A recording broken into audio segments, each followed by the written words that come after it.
warahmatullahi wabarakatuh. Perkenalkan, nama saya Winda Ramadhani. Saya perwakilan dari kelompok 3 akan menjelaskan isi dari makalah kami yang berjudul Manajemen dan Organisasi Media. Sebelumnya saya akan menjelaskan terlebih dahulu apa itu manajemen dan organisasi. Yang pertama adalah manajemen. Dapat kita lihat dari pengertian kata manajemen yang berasal dari kata Prancis yaitu manage, yang artinya yaitu seni, melaksanakan, dan mengatur, yang dalam hal ini dapat diartikan sebagai ilmu dan seni untuk memanfaatkan sumber daya alam secara efektif dan efisien. Lantas, apa yang dimaksud dengan manajemen? Yang diungkapkan oleh Mary Parker Fokker 1997, manajemen adalah seni dalam menyelesaikan sesuatu melalui orang lain, yang berarti bahwa seorang manajemen bertugas untuk mengatur dan mengarahkan orang lain agar tercapainya tujuan dari organisasi. Manajemen dibutuhkan agar organisasi dapat berjalan efektif dan efisien. Dalam hal ini, efektif bisa diartikan adalah melakukan secara baik dan efisien melakukan secara benar. Dan menurut salah satu ahli yaitu Follett, menganggap manajemen adalah sebuah seni, disebabkan karena dari manajemen ini memerlukan karisma, stabilitas emosi dalam memimpin, kewibawaan, kejujuran, kemampuan menjalin hubungan, yang semuanya itu banyak dilakukan dengan kemampuan belajar yang sulit didapatkan oleh orang lain. Maka dari hal ini, manajemen berkaitan erat dengan organisasi. Fungsi dari manajemen. Manajemen memiliki fungsi sebagai berikut adalah berfungsi sebagai perencanaan, pengorganisasian, kepemimpinan atau motivasi dan pengaturan. Selanjutnya kita akan memasuki bagian pembahasan yaitu bentuk dari struktur organisasi media massa atau surat kabar.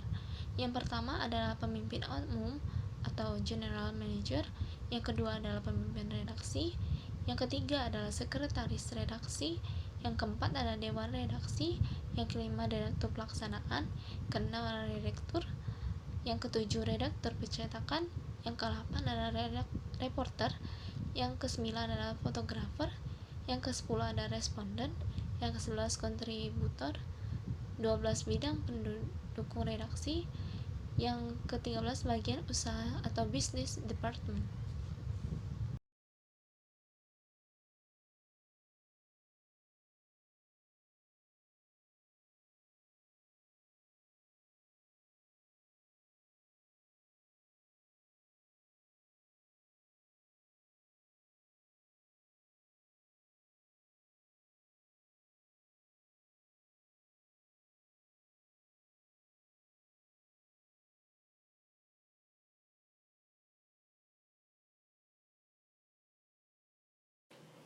Baiklah, saya Malia Avandra, NIM 19108130005.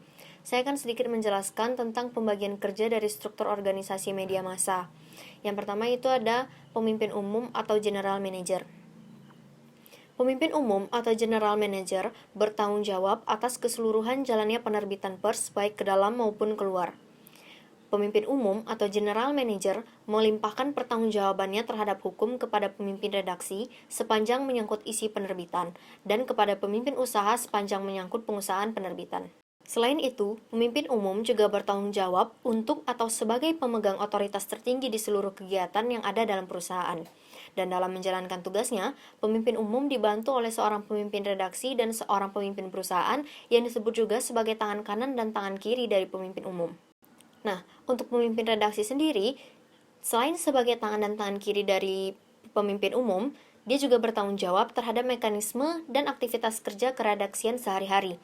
Ia harus mengawasi isi seluruh rubrik media massa yang dipimpinnya. Di surat kabar manapun, pemimpin redaksi menetapkan kebijakan dan mengawasi seluruh kegiatan redaksional.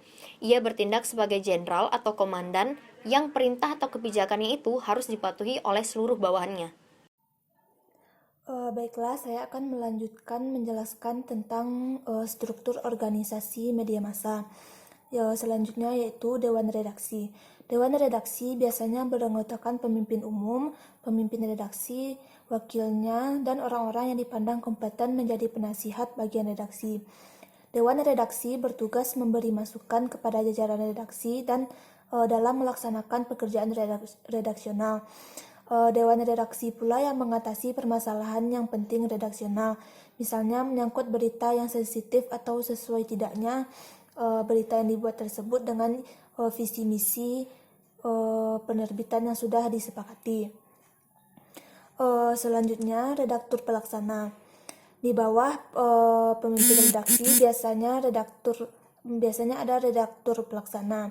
Tanggung jawabnya hampir sama dengan pemimpin redaksi, namun lebih bersifat teknis. Dialah yang memimpin langsung aktivitas peliputan dan pembuatan berita oleh para reporter dan editor. Selanjutnya ada redaktur. Redaktur disebut juga dengan editor. Dalam sebuah penerbitan pers biasanya lebih dari satu. Tugas utamanya adalah melakukan editing atau penyuntingan, yakni aktivitas menyeleksi dan perbaikan naskah yang akan dimuat atau disiarkan.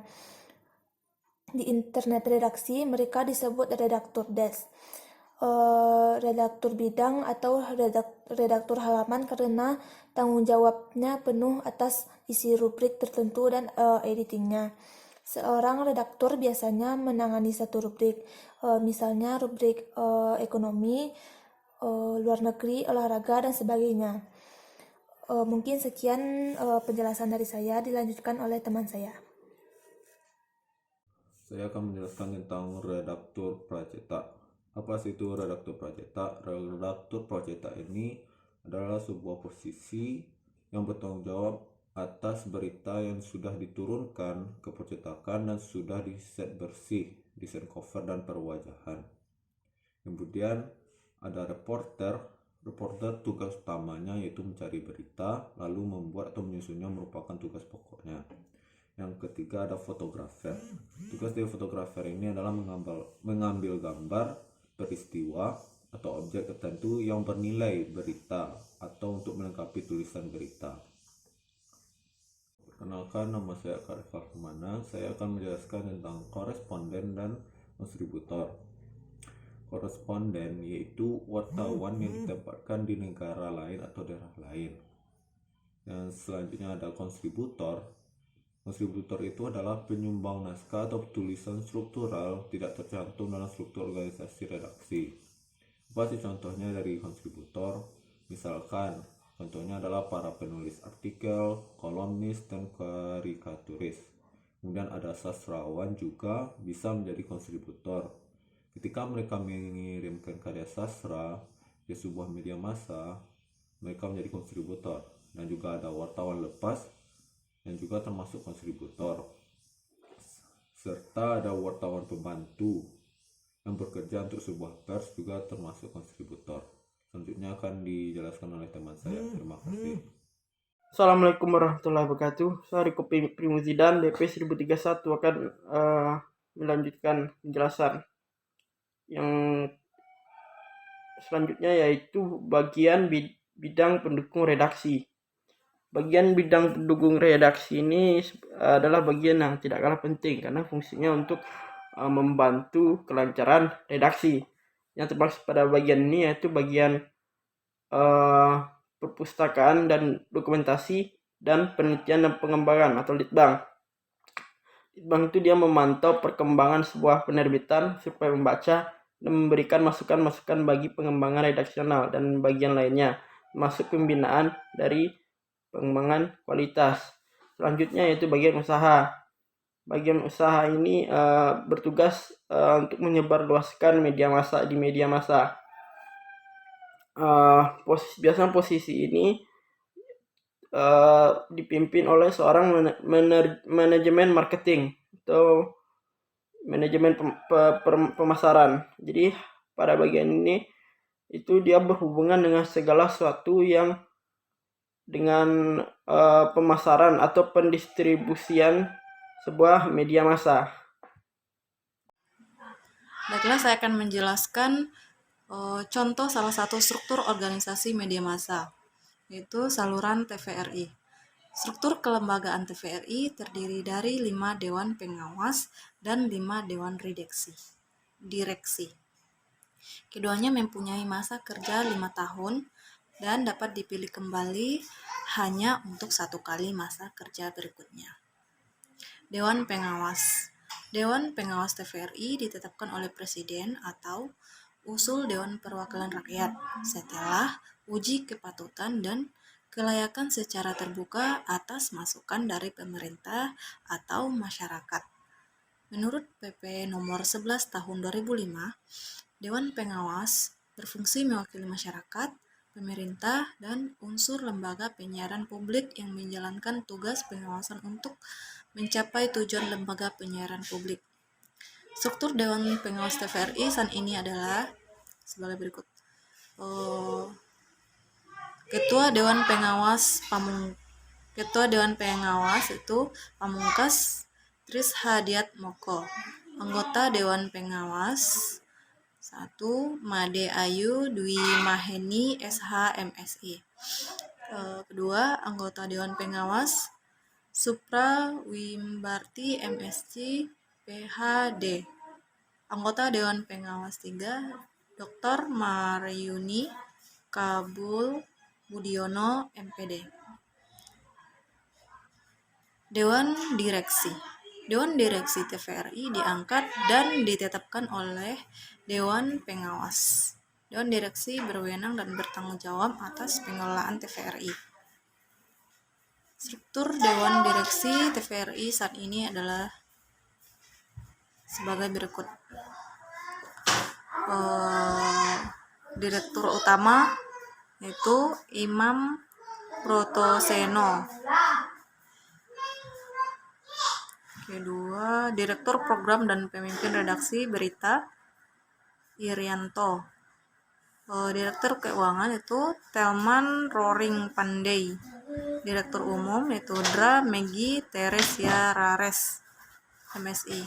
Direktur Teknik itu Supriyono Eskom M.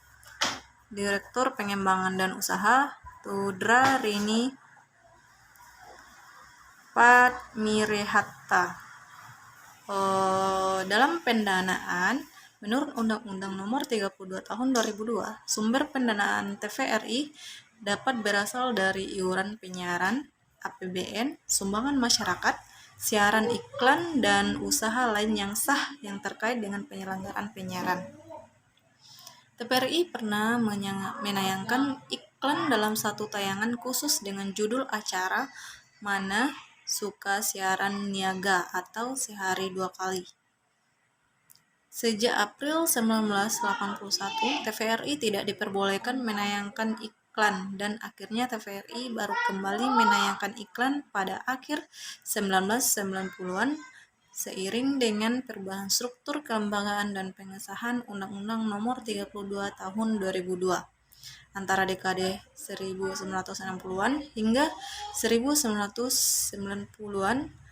TVRI atau melalui Yayasan TVRI juga pernah menarik iuran televisi kepada setiap pemilik televisi. Terima kasih.